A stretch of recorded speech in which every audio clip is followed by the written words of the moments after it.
All right, hockey card fans. Hockey Night in Belmont back with another eBay lot. This one was really fast shipping. I paid for it on Monday and it came on Thursday, so this is really cool. Now let's open up and see what we got. Well protected cards. See a Bobby Clarke 72-73 All-Star for the West on top.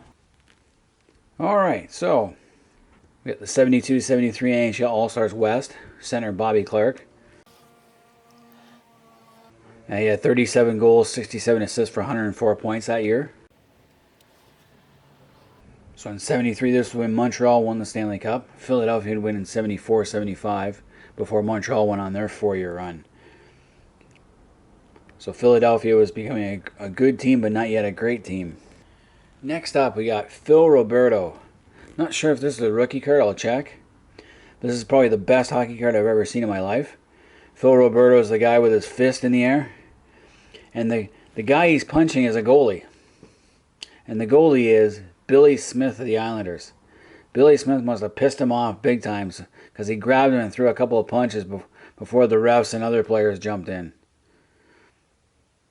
Battling Billy Smith was known for slashing or taking shots at other players. And Phil Roberto wasn't known to be a fighter. Hell, in 77 games he only had 99 penalty minutes. 15 of which probably came in that game. So he had 20 goals, 22 assists for 42 points. I believe he won a Stanley Cup with Montreal later on. This is with the St. Louis, the Blues. Staying with that set, we then have NHL All-Stars East, PhilEsposito. He had 55 goals, 75 assists for 130 points. PhilEsposito and Bobby Orr were the two most dynamic players of that time period.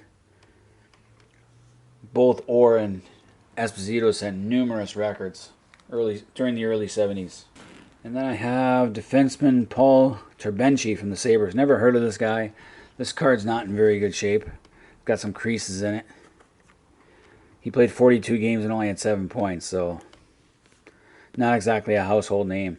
The Esposito card would be in good shape except for the crease in the middle, or the crease in the corner. Same with Bobby Clarke. The edges are pretty rough. And Phil Roberto, again, the edges. So these aren't exactly in pristine condition. It's a weird set because the first 130 cards have a red border. And then the last part of the set has a green border. If you go look at the tops, they have a yellow border for some reason. So it was an interesting set. And the back of the cards, the cardboard, they use different cardboard because you can tell from the shading of these two cards. This one's lighter than this one. It's a very interesting and weird set. It is. Next up, I have a couple of WHA cards. Ron Climie, Edmonton Oilers. This is from the 73-74 season, so this is a 74-75 set. Only 66 cards in that set, so the card's in pretty good shape, actually. Pretty good quality. Then we have LARS-ERIK, played for the Winnipeg Jets. Cards off-center, cut-wise. And this is from the 77 set, so 76-77 stats with the 77 set. Soberg would later play would go to the NHL for 1 year with the Winnipeg Jets when they made that move. That too was a small set, 66 cards. All right, next we're going with the 74 set for the NHL, O-PEE-CHEE. This is an interesting set because it also featured coaches. So I got the coach for the Pittsburgh Penguins, Mark Boileau, a former player. But he came in mid-season and was a 14-10-4 fifth place. He would later make the playoffs with the Pittsburgh Penguins. They had a really good offensive team with Pierre LaRouche, Ab McDowell, Sil Abs, and Jean Pronovost. Unfortunately, they could never go far in the playoffs. So that's probably a rookie card for him. Next, we got Pep Guidolin, coach for the Kansas City Scouts. He was coaching Boston Bruins for a couple of years. And for some reason, left the Boston Bruins after a 52-17-9 record in first place to go take that job. Don Cherry would replace him. Goalie Gilles Gilbert, Boston Bruins. He would back up Cheevers for most of his career until like the last 78-79, where he was the main guy in the playoffs.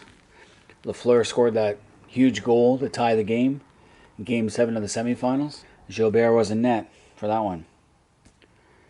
Jacques Lapierre, Montreal Canadiens defenseman.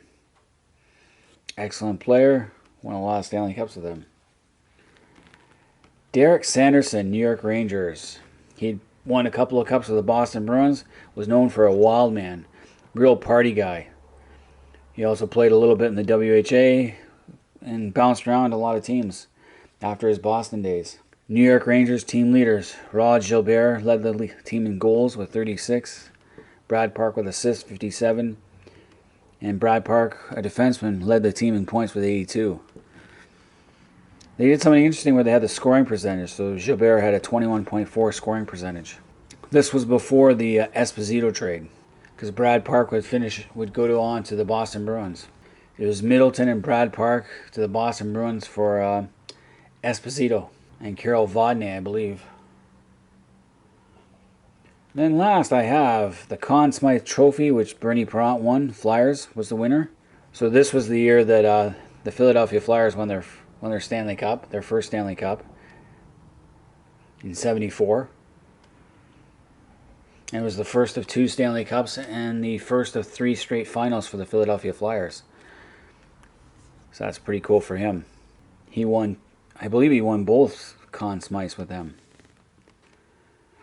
So these cards aren't in great shape. They're not in bad shape. Pep Guidolin, I don't know what happened here. But definitely a cutter area. Gilbert is cut. It's in pretty good shape, but it's cut off center. So is Derek Sanderson.